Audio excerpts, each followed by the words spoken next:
Pernikahan yang tak diinginkan. Bab 200. Bahkan setelah aku menikahi Alea pun, dia tidak puas. Jenderal melanjutkan, suara tenangnya seperti pisau yang menusuk tanpa belas kasihan. Dia mencuri berlian milik adiknya sendiri, demi melampiaskan rasa bencinya. Salah satu polisi yang duduk di meja penyidik menoleh dengan alis terangkat. Berlian. Ada laporan mengenai kasus itu. Jenderal mengangguk mantap. Cek saja di Polsek Sukabumi. Namanya sudah tercatat di sana. Bahkan yang melaporkan itu. Jenderal menoleh, lalu menunjuk Din disertai senyum samar. Pria itu, suami Azarin. Dia pun kembali menghadap ke arah penyidik. Tidak heran, kan, kalau sekarang dia ingin membalas dendam pada keluargaku, setelah pengadilan memutuskan perceraian kami 2 hari yang lalu. Apa hubungannya dengan perceraian kalian? Tanya penyidik. Jenderal tersenyum. Tentu saja ada, Pak. Sejak awal saya sudah menjelaskan. Saya menikahinya karena dia mengancam untuk bunuh diri, dan menyakiti istri saya. Sehingga saya menceriakan adiknya, lalu menikahinya. Namun, tak sampai beberapa bulan, dia terkena kasus pencurian, saya menggugat dia di pengadilan, dan baru 2 hari yang lalu pengadilan memutuskan status pernikahan kami, jelas Din panjang lebar. Polisi itu mengangguk-angguk dan mulai menuliskan keterangan Din di komputer, lalu beralih menatap pada teman sejawatnya. Tolong cek kasus terduga atas nama Alea Humaira di Polsek Sukabumi. Pria itu mengangguk. Siap, Pak. Saat itulah Azarin tak bisa lagi menahan air matanya. Bahunya bergetar. Dia tahu Alea bukan orang sempurna, dia pun yakin kakaknya tak mungkin tega menyakiti orang yang sedang mengandung, sementara dia sendiri seorang calon ibu. Jenderal benar-benar memberikan keterangan yang memberatkan. Aku harus gimana, Kak? Azarin menunduk, berusaha menahan sesaknya dada, tetapi air mata sudah menumpuk di pelupuk mata. Tangan yang masih berada dalam genggaman Din semakin bergetar. Din, yang sejak tadi hanya diam mendengar, akhirnya menoleh. 15. Senyumnya tenang, berbeda dengan emosi yang berkecamuk di dadanya. Dia menarik sapu tangan dari sakunya, lalu dengan lembut mengusap mata Azarin, menghentikan air matanya sebelum jatuh. Gak apa-apa, sayang, bisiknya pelan, Allah gak akan tidur. Azarin memejamkan mata. Hanya suara Din yang bisa membuatnya tetap berdiri saat ini. Namun, satu hal yang dia sadari jenderal tidak akan berhenti. Jadi begini, Pak. Untuk keterangan Anda tadi, kami tidak bisa serta-merta memasukkan dalam laporan tanpa bukti yang jelas. Dalam hukum pidana, setiap laporan harus disertai dengan alat bukti yang sah, seperti saksi, rekaman CCTV, atau barang bukti lain yang mendukung tuduhan. Tanpa itu, setiap tuduhan hanya sebatas asumsi. Saya punya buktinya, Pak. Seru Din. Tidak semua, Pak, tapi setidak bukti ini bisa dijadikan bahan sebagai pembuktian jika perempuan itu seorang penjahat, Pak, ujar jenderal.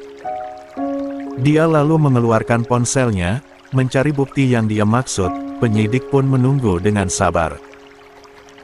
Sementara Azarin menatap gelisah pada Din, seolah meminta Din bertindak cepat, tetapi Din tetap menenangkan Azarin, dengan mengusap pundaknya.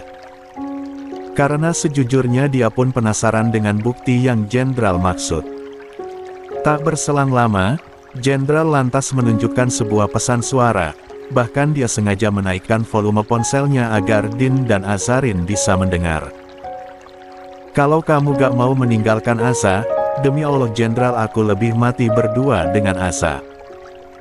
Suara Alea terdengar berteriak keras dalam pesan suara itu. Air mata Azarin menetes, bukan karena pesan suara itu menyakitinya, tetapi dia seperti berada di pinggir jurang, menyelamatkan kakaknya, tetapi melepaskan pernikahannya. Tidak hanya satu pesan suara, rupanya ada yang lain lagi, yang membuat Azarin semakin putus asa. Kamu mencintai adikku, kan, Mas? Kamu tahu kan aku seorang dokter. Bagaimana jika aku memberikan obat tidur untuk selamanya? Alea tertawa nyaring di akhir kalimatnya. Ingat, Mas Jenderal yang paling tercinta, jangan buat istrimu yang lain merasa cemburu, loh. Rasa sabarku tak sebesar istrimu yang pertama. Alea kembali tertawa, tertawa yang mengerikan hingga bulu kuduk Azarin meremang. Dia tak menyangka, Alea pernah segila itu demi Jenderal, dia hampir melenyapkannya. Azarin menatap sang suami, yang sudah mengabur karena air mata di pelupuk. Mas. Rahang Din semakin mengeras seiring dengan keterangan Jenderal yang semakin melebar. Bukan hanya membahas kecelakaan yang menimpa Elsa, kini pria itu bahkan mengungkit masalah lama, pesan suara Alea yang terdengar mengancam Azarin. Din mengepalkan tangannya. Dadanya naik turun, menahan emosi yang mulai memuncak. Namun, fokusnya bukan pada Jenderal, melainkan pada penyidik yang duduk di hadapannya. Dengan langkah tegas, Din berdiri, menghampiri meja penyidik. Maaf, Pak. Saya harus menyela. Sebagai seorang pengacara, saya keberatan dengan arah pembahasan yang semakin tidak relevan. Mari kita kembali ke inti laporan yang tercatat. Sesuai dengan dokumen yang ada, kasus yang sedang ditangani adalah dugaan kelalaian Saudari Alea yang menyebabkan kecelakaan terhadap korban bernama Saudari Elsa. Namun, mengapa sekarang yang dibahas justru hal-hal di luar konteks, termasuk masalah keluarga dan rekaman suara lama? Penyidik pun tampak mengetuk pena di meja, sambil berpikir. Saudara Din, bukti tambahan ini tetap bisa dipertimbangkan jika relevan dalam membangun profil terlapor. 16. Tak ayal, Din menatap tajam, menekan suaranya agar tetap terkendali. Saya tidak menyangkal pentingnya bukti, Pak. Tapi, dalam sistem hukum pidana, prinsip utama yang harus dijunjung adalah due process of law, proses hukum yang adil dan sesuai prosedur. Setiap laporan harus memiliki batasan yang jelas. Kita tidak bisa mencampur adukkan kasus berbeda hanya karena adanya hubungan emosional di dalamnya. Refleks Jenderal menyunggingkan senyum miring. Kenapa? Takut rahasia perempuan itu terbuka, Din. Ini semua bukti betapa berbahayanya Alea. Din lantas beralih menatap Jenderal, tak ada raut wajah emosi yang nantinya membuat Jenderal merasa menang. Saya di sini bukan untuk berdebat dengan Anda, Jenderal. Saya berbicara berdasarkan hukum, bukan emosi. Jika rekaman suara lama itu memang dijadikan bukti, harus ada analisis lebih lanjut.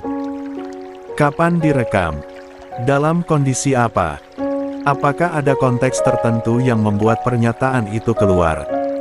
Kita tidak bisa serta-merta menarik kesimpulan tanpa analisis forensik digital terlebih dahulu.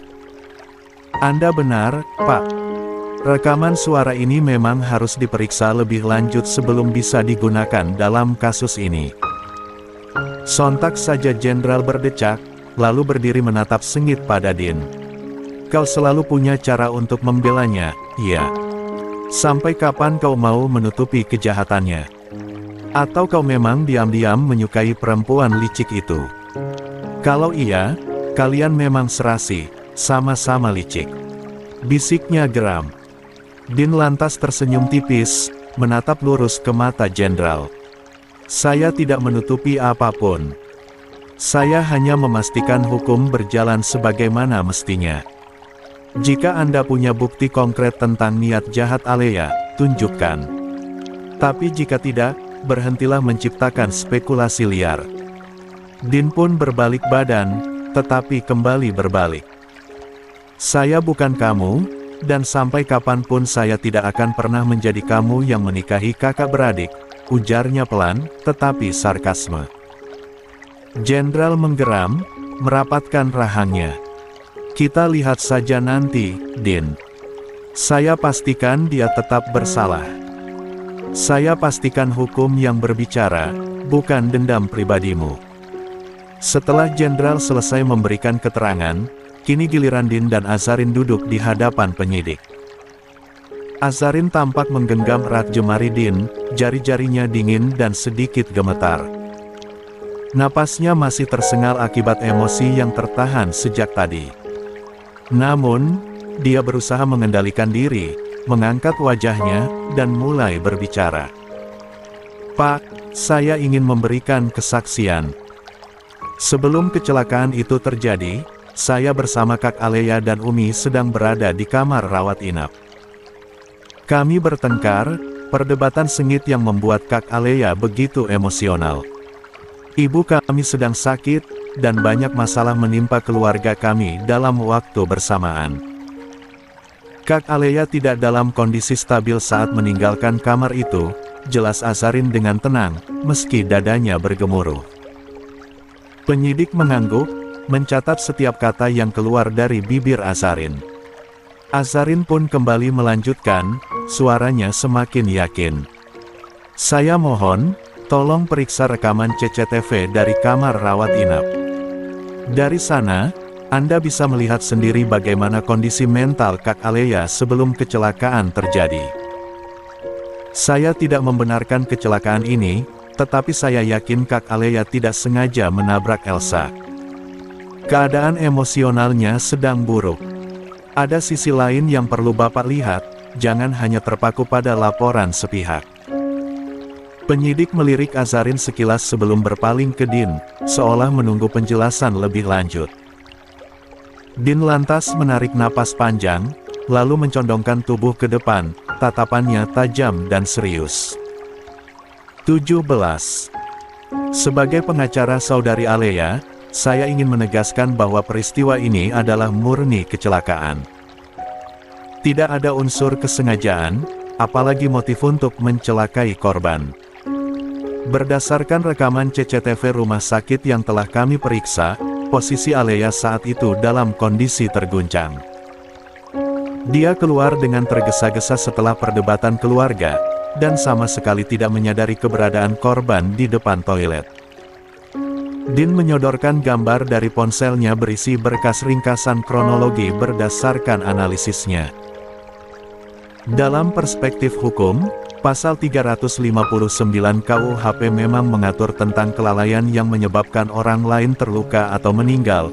Namun, dalam kasus ini, unsur utama yang harus dipertimbangkan adalah mens rea atau niat jahat. Apakah Alea memiliki niat untuk mencelakai korban? Jika tidak ada unsur kesengajaan, maka ini murni kecelakaan dan tidak bisa serta-merta dijadikan dasar pemidanaan yang berat. Penyidik membaca berkas yang diberikan Din, tampak mempertimbangkan argumennya. Namun, sebelum dia sempat berbicara, suara berat dan penuh amarah terdengar dari belakang. "Jangan coba-coba membelanya, Din. Saya sebagai keluarga korban menolak tegas permintaan jaminan itu. Saya ingin Alea tetap di penjara." Azarin menoleh dengan mata membelalak, ketakutan merayapi wajahnya. "Mas." Namun, Din tetap duduk tegak, matanya menatap tajam ke arah jenderal yang kini berdiri di depan meja penyidik. "Jenderal, hukum tidak berjalan berdasarkan keinginan seseorang. Ada prosedur, ada bukti, dan ada fakta yang harus dipertimbangkan. Anda bisa menolak sekeras apapun, tapi jika bukti membuktikan bahwa Alea tidak bersalah, dia berhak mendapatkan kebebasannya. Jangan mengajarkan hukum padaku, Din. Alea tetap harus dihukum. Dia pantas menderita." Ruangan terasa menegang. Penyidik mengetuk meja sekali, meminta ketenangan. "Baik, cukup. Kami akan meninjau semua bukti yang telah disampaikan. Jika memang ada rekaman CCTV yang bisa memberikan perspektif lain, kami akan mempertimbangkannya. Namun, untuk saat ini, keputusan mengenai status Saudari Alea masih dalam proses penyidikan lebih lanjut." Din menatap penyidik, lalu menoleh ke arah Azarin yang masih menggenggam lengannya erat. Dia menepuk punggung tangan istrinya dengan lembut, memberi isyarat agar tetap tenang. Sementara itu, Jenderal melangkah keluar, napasnya memburu, penuh amarah yang seolah siap meledak kapan saja. Namun, kali ini, dia tidak bisa berbuat banyak. Hukum tidak bisa dia mainkan semaunya. Setelah cukup lama di meja penyidik, Azarin pun melangkah keluar dari ruangan dengan wajah suram. Harapannya untuk bertemu Alea pupus begitu saja setelah polisi menolak permintaannya, karena kasusnya belum mendapat tindakan.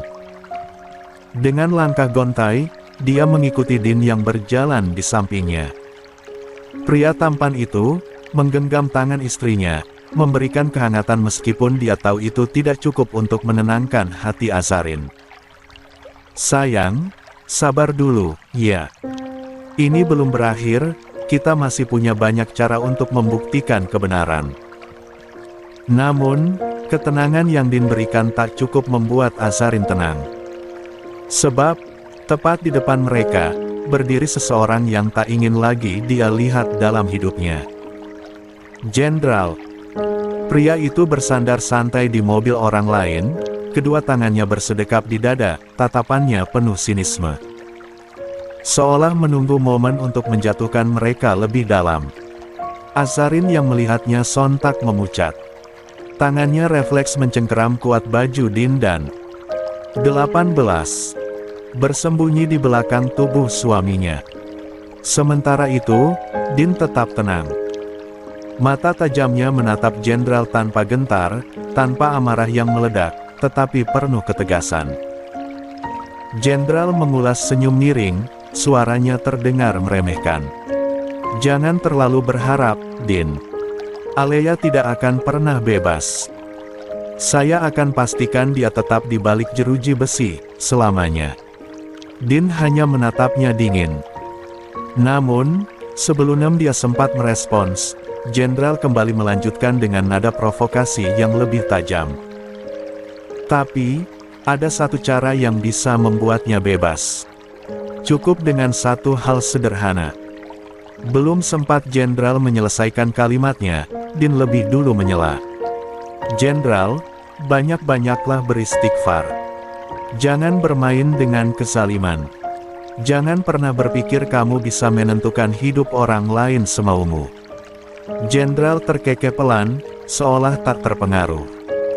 Dia melangkah maju, menatap Din penuh tantangan. Bagaimana kalau kita buat segalanya lebih adil, Din? Kita tukar posisi saja. Kembalikan Azarin padaku, dan kamu, menikahlah dengan Alea. Saya yakin hidup kita akan jauh lebih rukun. Tepat setelah kata-kata itu keluar dari mulut Jenderal, Din terkekeh kecil. Tertawa tipis yang terdengar begitu berbahaya.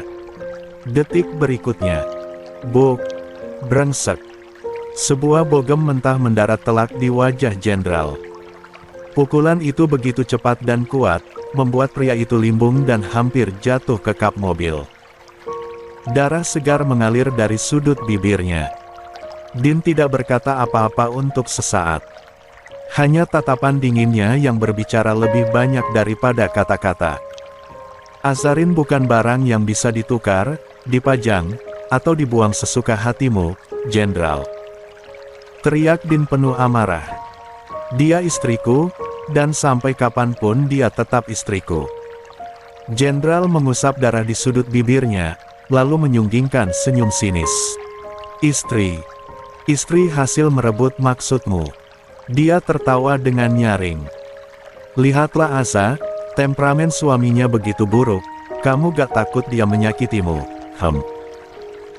Azarin yang berada di belakang Din semakin gemetar ketakutan, tetapi Din dengan sigap berbalik badan, memeluk dan erat istrinya tanpa menggubris perkataan Jenderal. Hanya sesaat, lalu melepaskan pelukannya. Masuk mobil, ya, sayang. Jangan dengar apapun yang berpotensi menyakitimu. Din menyerahkan kunci mobil, lalu membiarkan istrinya berlari menuju mobil yang terparkir tak jauh dari mereka berada. Sementara sorot mata Jenderal masih mengarah pada Azarin, hingga Azarin menghilang. Di mana rasanya, istri yang bekas saya masih suci, Ini, kan yang ada di pikiranmu sampai kamu berani memanfaatkan posisimu sebagai pengacara. Jika saya dianggap pendosa karena selingkuh dengan Alea, maka kamu pun pendosa.